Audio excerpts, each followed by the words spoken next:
जय जगन्नाथ। लक्षे राजार मौड़मणि होउछंती ठाकुर राजा आम दिव्य सिंह देव एवं राणी होउछंती लीलावती पाट महादेवी।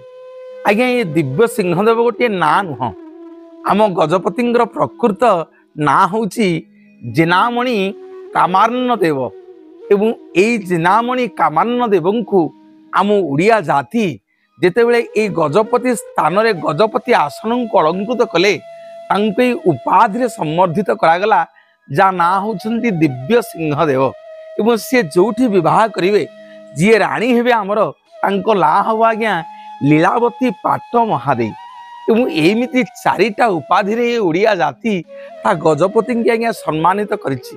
प्रथमे जी राजा होते प्रथम उपाधि गजपति रामचंद्र देव एवं तांकर राणी जी हेबे चंद्रमणि पाट महादेवी। तापरे आज्ञा जी गजपति रामचंद्र देव हेबे तांको ना हब मुकुंद देव एवं तांकर जी स्त्री हेबे राणी हेबे तांको ना हब पद्मावती पाट महादेवी।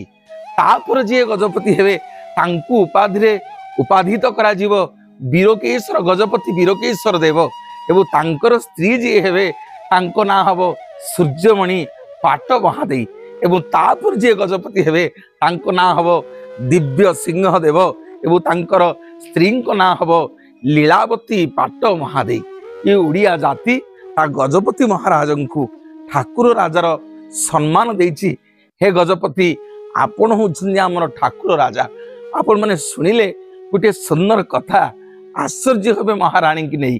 जेतेबेले महारानी लीलावती पाट महादेवी वर्तमान जी महारानी अछंती, जदि केबे जगन्नाथ महाप्रभु को दर्शन करिया पई श्रीमंदिर को जीवे ताहले मंदिर भितरे कौन सी पंडा पढ़ियारी दैतापति माने भक्त नो वन केही हेले मंदिर भितर रहिबे, केवल रानी संगे जणिए जीवे जी होउछन्ती गजपति रिप्रेजेंटेटिव मुदिरस्थ जहांकर बयस 12 वर्ष कम।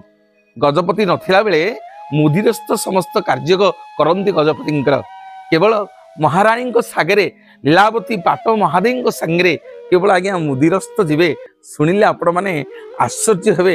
एवं जितेबले महारानी जीवे जगन्नाथ को दर्शन करने जेहेतु आम गजपति होउछन्ती चलंती विष्णु ठाकुर राजा सेतिक बेले बलभद्र बड़ ठाकुर पाखे गोटे छोट पाट कपड़ाटी आढ़ुआल कराहब। कारण कौन पाई ना बलभद्र बड़ ठाकुर होउछन्ती देढ़ुसुर, जेहेतु ठाकुर राजा आम गजपति दिव्य सिंह देव राणी माँ केवल जगन्नाथ को दर्शन करेंगे, देवी सुभद्रा को दर्शन करेंगे, आउ बलभद्र को दर्शन करेंगे। कारण कहीं